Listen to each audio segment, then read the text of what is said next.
और आज सुबह की सबसे बड़ी खबर बांग्लादेश से आ रही है, जहां पर बांग्लादेश नेशनल पार्टी बड़ी जीत की तरफ बढ़ रही है। तारिक रहमान के नेतृत्व वाली बीएनपी ने 190 से ज्यादा सीटें जीत ली हैं। बांग्लादेशी मीडिया के मुताबिक अब तक 260 सीटों के नतीजे आ चुके हैं, जिनमें बांग्लादेश नेशनल पार्टी 197 सीटें जीत चुकी है। वहीं जमाते इस्लामी की अगुवाई वाले 11 पार्टियों के गठबंधन को महज 58 सीटें मिली है, जबकि निर्दलीय और अन्य को महज 8 सीटें मिली हैं। अभी तक के नतीजे में लेफ्ट डेमोक्रेटिक अलायंस को एक भी सीट नहीं मिली है। आज सुबह 9 बजे तक सभी नतीजे आने की उम्मीद है। पूर्व पीएम खालिदा जिया के बेटे और बीएनपी अध्यक्ष तारिक रहमान का प्रधानमंत्री बनना लगभग तय हो चुका है। रहमान ने 2 सीटों पर चुनाव लड़ा था, दोनों पर उनकी जीत हुई है। रहमान पिछले साल दिसंबर में 17 साल बाद देश लौटे थे। वहीं जमात चीफ शफीकुर रहमान ने ढाका 15 सीट से जीत दर्ज की है। जमात ने अपनी हार कबूल करते हुए कहा है कि उनकी पार्टी सकारात्मक विपक्ष की भूमिका निभाएगी।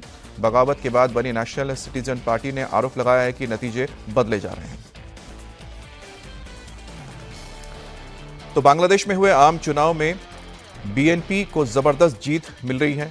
300 सीटों की अगर बात की जाए, उसमें से 197 सीटें इनके पास आ चुकी हैं, यानी कि बीएनपी को मिल चुकी है। इसके अलावा जो जमात से जुड़ी हुई तमाम 11 पार्टियां हैं, उन सबको मिला दिया जाए तो इस गठबंधन को 58 सीटें मिली हैं।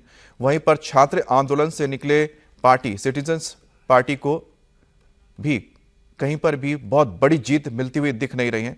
तारिक रहमान का अगला पीएम बनना लगभग तय माना जा रहा है। वो हाल ही में बांग्लादेश लौटे थे, जिसके बाद उन्होंने 2 सीटों से चुनाव लड़ा था, जिसमें उनको जीत हासिल हुई है। 2014 में 51% वोट हुआ था, 2018 में 82% वोट दर्ज किया गया था और 2024 में 41% वोट हुआ और 2026 में, यानी इस बार के वोटिंग में अगर देखा जाए तो परसेंटेज करीब 60% के करीब पहुंचता हुआ नजर आ रहा है।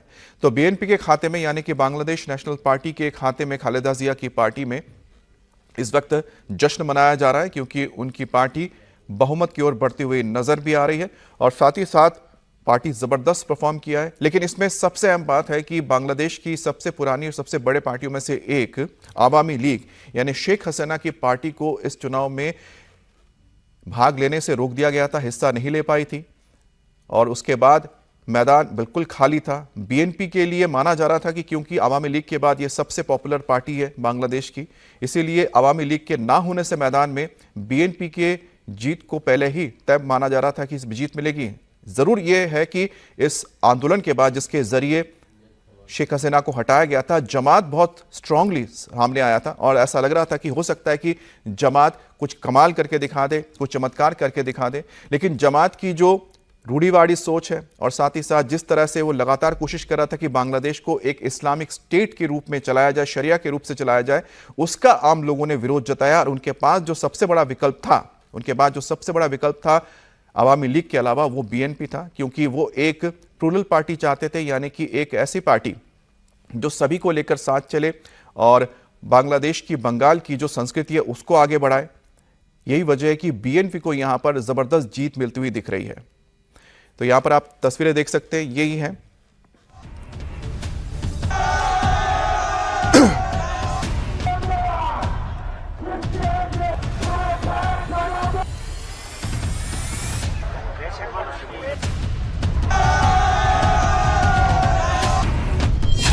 तारिक रहमान के हाथों में बांग्लादेश की कमान।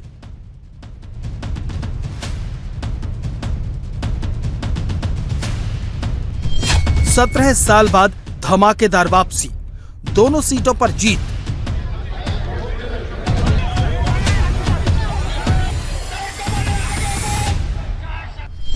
बीस साल बाद बांग्लादेश की सत्ता पर बीएनपी का डंका।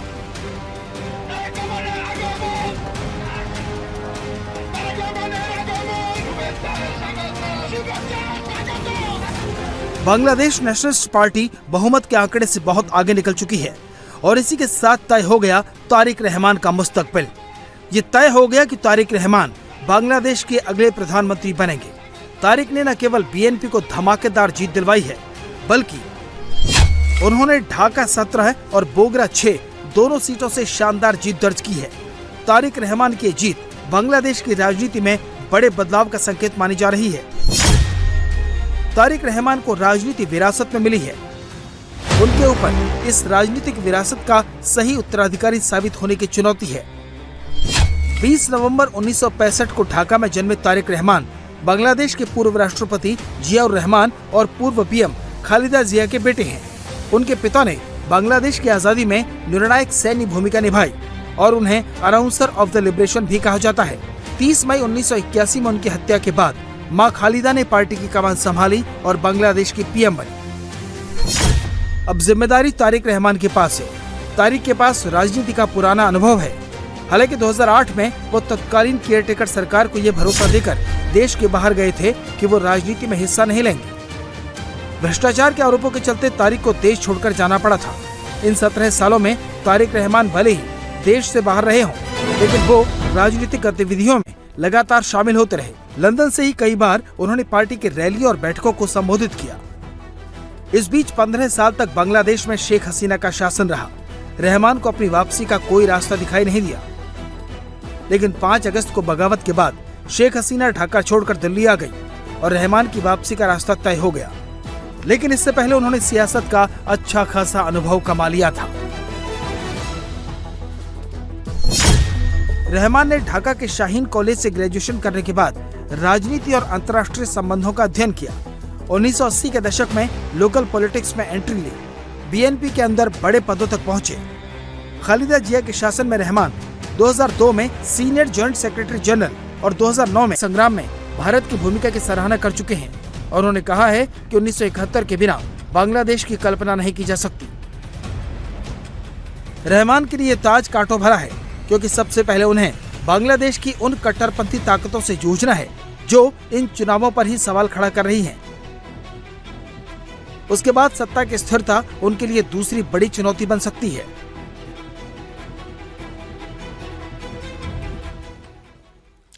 और बांग्लादेशी मीडिया की ओर से एक ताजा अपडेट आया, वो आपको बता देते हैं। अब तक 260 सीटों के नतीजे आ चुके हैं, जिनमें से बांग्लादेश नेशनल पार्टी यानी कि बीएनपी यानी खालिदा जिया की पार्टी को 260 सीटें मिल चुकी हैं। वहीं जमाते इस्लामी की अगुवाई वाले 11 पार्टियों के गठबंधन को महज 52 सीटें ही मिली हैं, जबकि निर्दलीय और अन्य को महज 5 सीटें मिली है। तो कुल मिलाकर देखा जाए तो तारिक रहमान, उनका अब पीएम बनने से उन्हें कोई रोक नहीं सकता। उनका पीएम बनना तय माना जा रहा है तारिक रहमान का, क्योंकि उनकी पार्टी बीएनपी को 207 सीटें मिल चुकी हैं। और अगर कुल मिलाकर देखा जाए 299 लगभग 300 सीटें हैं बांग्लादेश के पार्लियामेंट में, उसमें से बहुमत का आंकड़ा जो आता है वो करीब 150 से ज्यादा आता है, जबकि उनकी पार्टी को 200 से ज्यादा सीटें मिल चुकी हैं। तो ऐसे में माना जा रहा है कि बस ये महज औपचारिकता है कि बहुत ही जल्द जब सारी काउंटिंग पूरी हो जाएंगी तो बीएनपी को जैसे ही घोषित कर दिया जाएगा विजेता के तौर पर, उसके बाद तारिक रहमान का प्रधानमंत्री के रूप में शपथ लेना बस एक महज औपचारिकता रह जाएगी, क्योंकि उनकी पार्टी का सत्ता में आना तय हो चुका है। दूसरी तरफ देखा जाए जिस तरह से जमाते इस्लामी ने अपने इस पूरे प्रचार के दौरान भारत के खिलाफ लगातार उन्होंने मंच से आह्वान किया, लोगों के बीच में भारत विरोधी लगातार बातें करते गए।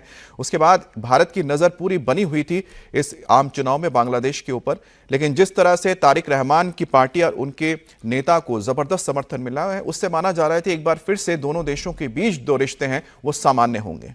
शेख हसीना ने बांग्लादेश में हुए चुनावों को खारिज कर दिया है। इस चुनाव को शेख हसीना की पार्टी आवामी लीग ने गैर कानूनी चुनाव बताते हुए इंटरनेशनल कम्युनिटी से हस्तक्षेप की अपील की है।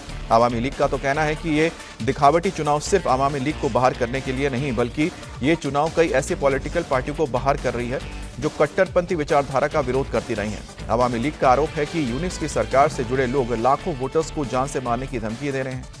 उन्हें डराने, धमकाने और टॉर्चर करने के लिए सरकार की तरफ से दंगा फसाद का शिकार बनाया जा रहा है। आवामी लीग ने बांग्लादेश में चुनावों को जनता के लोकतांत्रिक मूल्यों और संविधान की भावना की अवहेलना करार दिया है। तो शेख हसीना ने इस पूरे चुनाव को लेकर अपनी प्रतिक्रिया दी है। उन्होंने कहा है कि ये जो चुनाव है बस एक दिखावा है, क्योंकि इस चुनाव को एक तरह से मैनेज किया गया है। आवामी लीग को इन चुनावों में हिस्सा नहीं लेने दिया गया, पार्टी को बैन कर दिया गया है। और ऐसे में जो बांग्लादेश की सबसे बड़ी पार्टी रही है, अगर उसकी हिस्सेदारी नहीं है और इसमें कट्टरपंथियों को सबसे ज्यादा मौका मिला है इन चुनावों में मैदान में उतरने का और उनकी तरह एक सेकुलर पार्टी को दूर रखा गया, ऐसे में चुनाव जायज नहीं है और ना ही ये न्यायपूर्ण है। पाकिस्तान के पूर्व प्रधानमंत्री इमरान खान की सेहत को लेकर एक गंभीर रिपोर्ट सामने आई है। सुप्रीम कोर्ट की ओर से नियुक्त एमिकस क्यूरी सलमान सफदर की रिपोर्ट में दावा किया गया कि अदियाला जेल में बंद इमरान खान की दाईं आंख की करीब 85% रोशनी जा चुकी है। रिपोर्ट के मुताबिक इमरान खान को अक्टूबर 2025 तक दोनों आंखों की नजर सामान्य थी, लेकिन उसके बाद उन्हें धुंधला दिखने की शिकायत होने लगी। इसको लेकर इमरान खान ने कई बार जेल प्रशासन को जानकारी दी, लेकिन कोई इलाज नहीं किया गया। रिपोर्ट में कहा गया है कि लापरवाही के कारण उनकी दाईं आंख की रोशनी अचानक लगभग पूरी तरह से चली गई है। सलमान सफदर की रिपोर्ट सामने आने के बाद से सुप्रीम कोर्ट ने गुरुवार को पूर्व प्रधानमंत्री इमरान खान की आंख की जांच के लिए एक मेडिकल टीम बनाने का आदेश दिया है। इसके साथ ही सुप्रीम कोर्ट ने कहा है कि इमरान को अपने बच्चों से बात करने की इजाजत भी दी जाए। जुर्म का इर्तकाब हुआ है और ये जुर्म इस रियासत ने किया है। इस जुर्म का चेहरा अब्दुल गफूर अंजुम है। ये नाम हम नहीं भूलेंगे। मुझे इमरान खान साहब की तरफ से खुसूसी हिदायत आई है। सलमान सफदर साहब ने कहा, खान साहब ने कहा है, सलमान राजा को कहो अब्दुल गफूर अंजुम के खिलाफ फौरी मुकदमा दायर करें। इमरान खान के खिलाफ एक जुर्म का इर्तकाब हुआ है और ये जुर्म इस रियासत ने किया है। इस जुर्म का चेहरा अब्दुल गफूर अंजुम है। ये नाम हम नहीं भूलेंगे। मुझे इमरान खान साहब की तरफ से खुसूसी हिदायत आई है। सलमान सफदर साहब ने कहा, खान साहब ने कहा है, सलमान राजा को कहो अब्दुल गफूर अंजुम के खिलाफ फौरी मुकदमा दायर करें। ये नाम हम नहीं भूलेंगे। मुझे इमरान खान साहब की तरफ से खुसूसी हिदायत आई है। सलमान सफदर साहब ने कहा, खान साहब ने कहा है, ये नाम हम नहीं भूलेंगे। मुझे इमरान खान साहब की तरफ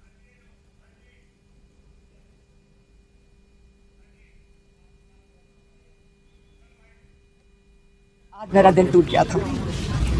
आज दिल हिल गया था कि हमने ऐसे शख्स के लिए जो 2.5 साल से जेल के अंदर बैठे हैं, हमने काफ़ी नहीं किया। हमने जो हमें करना चाहिए था हमने नहीं किया उनके लिए। सब ने उनके साथ ज़्यादती किया है। जो मैं सुन के आ रही हूँ उनकी आँख के बारे में, ये अब्दुल, क्या नाम है, गफूर, उसका अब्दुल गफूर अंजुम, ये नाम याद रखें। 3 महीने से इमरान खान कहते हैं कि मैं उनको बता रहा था कि मेरी आंख में नज़र नहीं आ रहा है, मुझे एक आंख में। 3 महीने पहले से वो ना इनका इलाज करवा रहा था, ना करने की कोशिश की भी उसने। डॉक्टर तक नहीं बुलाया। 2 हफ्ते तक बिल्कुल उनकी नज़र बंद थी और वो कह रहे थे कि मेरी आंख में नज़र नहीं आ रहा। उधर बांग्लादेश में चुनाव के नतीजे आ रहे हैं और इधर मुंबई में सालों से अवैध तरीके से रह रहे बांग्लादेशी घुसपैठियों के खिलाफ बड़ा एक्शन होने जा रहा है। सालों से मुंबई की सड़कों पर कब्जा किए अवैध बांग्लादेशियों की पहचान और उनको हटाने के लिए बीएमसी मेयर रितु तावड़े ने आज इमरजेंसी मीटिंग बुलाई है। इस बैठक में फेक बर्थ सर्टिफिकेट घोटाले पर चर्चा होगी। बैठक में BMC collector office, police, health ministry के अधिकारी भी शामिल होंगे। बीएमसी में ये मीटिंग बीजेपी नेता किरीट सोमैया की शिकायत पर बुलाई गई है। किरीट सोमैया ने आरोप लगाया है कि बांग्लादेशी घुसपैठिए दलालों के साथ मिलकर बीएमसी से फर्जी जन्म प्रमाण पत्र बनवाते हैं, जिसके आधार पर वो आधार कार्ड समेत अन्य डॉक्यूमेंट बना लेते हैं ताकि वो खुद को भारतीय नागरिक बता सकें।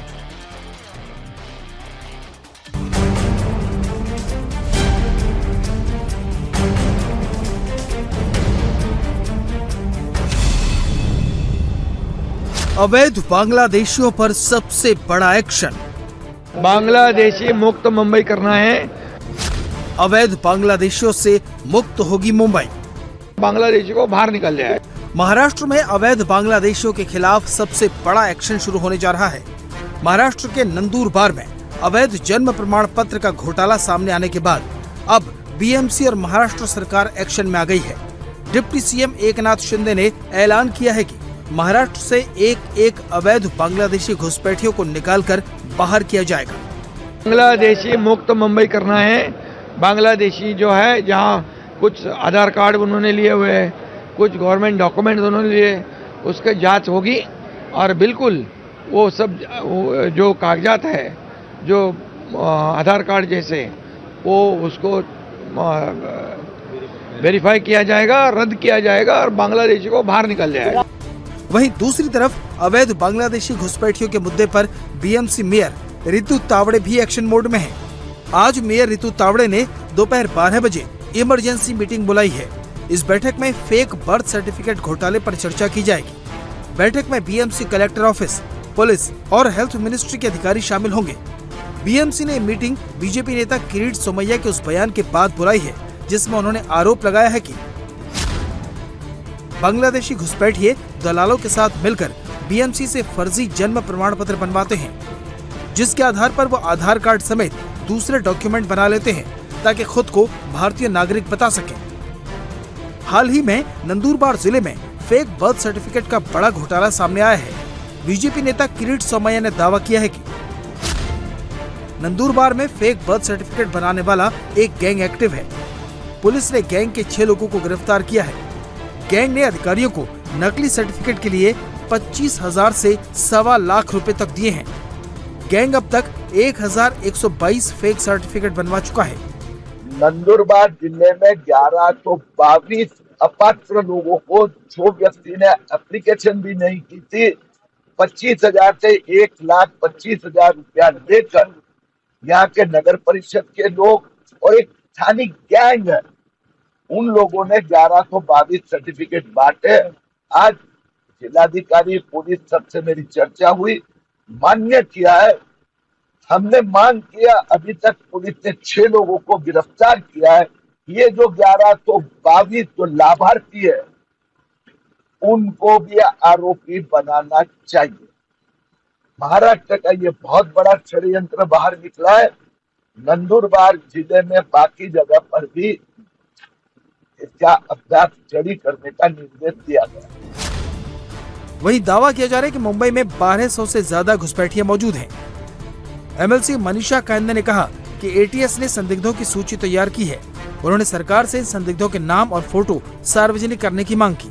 साथ ही सभी सरकारी दस्तावेज रद्द करने की भी अपील की। इससे पहले मुंबई के मेयर रितु तावड़े भी साफ कर चुकी हैं कि शहर के फुटपाथों पर अवैध रूप से कब्जा करने वाले बांग्लादेशी फेरी वालों को हटाना उनकी प्राथमिकता होगी। जो मूळ मुंबईकर आहे, जो टॅक्स पेयर आहे, त्याच्यासाठी फुटपाथ आता चालण्यासाठी राहिलेला नाहीये। तर अशा ठिकाणी ज्या पद्धतीने इल्लीगल बांग्लादेशी हॉकर्स बसलेले आहेत, त्यांचे जात प्रमाणपत्र, त्यांचे आधार कार्ड या ठिकाणी चेक करून जर ते बोगस असेल तर त्या ठिकाणाहून त्यांना उठवलं जाईल। याच्यावरती मी प्रकर्षाने लक्ष देईन। मेयर रितु तावड़े के ऐलान के बाद अब बीएमसी भी एक्शन में है। मोलुंड इलाके में रेलवे स्टेशन पर बीएमसी का बुलडोजर जमकर गरजा। यहाँ पर 61 अवैध स्टॉल को हटाकर 11,000 स्क्वायर फीट का एरिया खाली कराया गया। एरिया खाली होने से रेलवे स्टेशन आने जाने वाले पैसेंजर्स और पैदल चलने वालों को बड़ी राहत मिली है। हालांकि अब इस मुद्दे पर सियासत तेज हो गई है। कांग्रेस, समाजवादी पार्टी और एआईएमआईएम आरोप लगा रहे हैं कि बांग्लादेशियों के नाम पर मुसलमानों को प्रताड़ित किया जा रहा है।